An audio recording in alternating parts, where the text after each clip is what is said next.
They enjoy saying it every year in their economic surveys. Burkina Faso is the poorest country, Mali is the poorest country, Niger is the poorest country. We are ranked among the last. Very well, if we are as poor as they say. But when the time came to take responsibility, we asked these masters to leave. Why don't they want to leave? When we take the case of Niger, for over 40 years, some countries have been exploiting uranium to produce energy for themselves. From Ottawa to Paris, the streets are lit up. That's the light. But in Niger, it's darkness that is served to us. When you go to our states, our lands are riddled with holes, everywhere in search of precious metals like gold, but often there isn't even the slightest accessible road to reach the areas where they exploit gold, let alone some basic social services. That's why we decided to revolt and take the destiny of our countries into our own hands. There are many other examples. But when we decided to do so, well, we were approached by some armchair slaves to deliver the message of their master, because they had created this kind of polymer chain that rises to the head of our states to serve them. And we came to break the chain. And it's inconceivable for them. They approached us and asked us to fall in line, to become part of the elite that must lead Africa. Because they have a trained and conditioned elite that they must follow, who are embedded in that chain. We refused to fall in line with them. And from then on, hostilities began.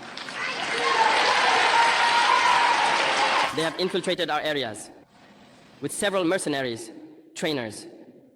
Agents have descended into the Sahel, hoping to carry out barbaric, cowardly attacks against our populations, hoping to incite them to revolt.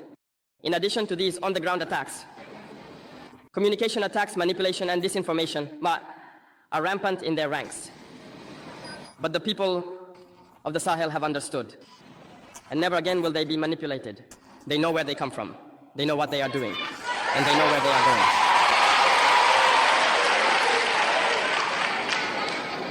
We will no longer allow this. People are awake and fighting today, not for ourselves, but for future generations. And thank you all for the fight that is being waged. This never makes us cry. We will not tremble. We will face it. We will fight for true independence, for our freedom. Because to scare the people of AES, these individuals only have 3 terms in their mouths: democracy, freedom, human rights. Of course, their local lackeys are only elected in a democratic, free, and transparent process, according to them, their values. What could be more normal? That they want to impose this on us, because they are the ones who set the rules. Very well, we have decided to take responsibility for ourselves. That's why on July 26, 2023, when Niger decided to turn the page, the armchair slaves and their masters got on their high horses. They put their local lackeys forward and decided to wage a war against the Nigerian people. So we said, anyone who dares to attack Niger will face us, because we will wage a relentless war to the last drop of blood against anyone who dares to attack our state. This statement, this decision we made yesterday is relevant today and will be relevant tomorrow and forever. Thus, the AES was born on September 16th, 2023, within a framework of mutual defense. But we deemed it necessary to extend and expand the architecture of the AES. What brings us together today should allow us to venture into other areas beyond defense, notably finance and economy, infrastructure, health, education, and so on. I hope that these moments will be a story we write for the AES, but especially for Africa and the entire world. May God enlighten each and every one of us May God inspire us in these tasks entrusted to us. And above all, when we carry out our work, let us keep one thing in mind: the supreme interest of our populations. With that, we pray once again to the good Lord to accompany us all in our various tasks, to protect our fighters, who, thanks to them, allow us to sit here and discuss the future of our states. Once again, thank you, people of Niger. Be united and in solidarity. People of the AES, the homeland or death. You see what is going on in Burkina Faso, Mali, and Niger is a case of a boyfriend who is always telling the wife, or rather, the boyfriend who is always telling his girlfriend, this marriage, the relationship is over. Very soon you pack it. I don't even need this relationship. We are breaking up. I'm tired. You don't bring anything to the table.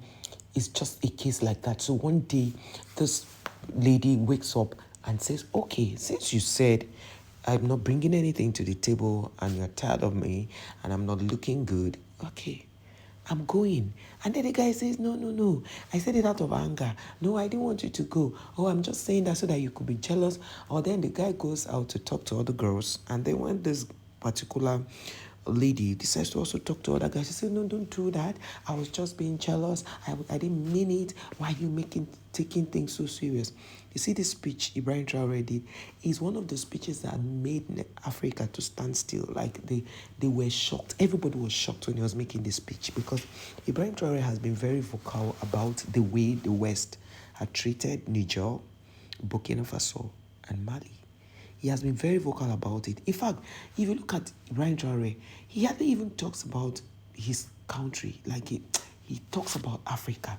That's to show you a man who has leadership qualities, a man who knows what he's doing. Now, he's asking a simple question. He said, every time you come, you say we are poor. What are they doing? They are painting a narrative such that they would keep feeling small. Oh, they are small, they can't do anything, they can't be on their own, they cannot invest on their own, they need foreign aid. And then Ibrahim Traore sat back and thought, okay, I can topple this government and take over power and teach them how to harness resources and make things work without waiting for the West. And that was exactly what Ibrahim Traore did.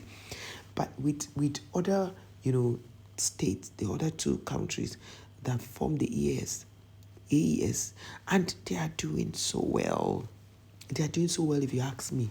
But what's going on? They are trying to paint a narrative. The same narrative they paint when they want to unalive somebody who is very, very popular and unassuming, somebody who has the guts to make Africa work.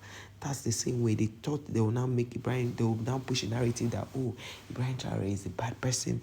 Ibrahim Traore is trying to take the wealth of Burkina Faso. You guys saw that Ibrahim Traore doesn't even have an attractive fleet of cars. It doesn't. So when you look at the Burkina Faso, you look at the Mali, you look at the Niger, these three formidable forces have decided that they're not going to go back. What you said, they said Burkina Faso, Mali, and Niger are poor, right? No problem. So why are you so interested in a country that you call poor?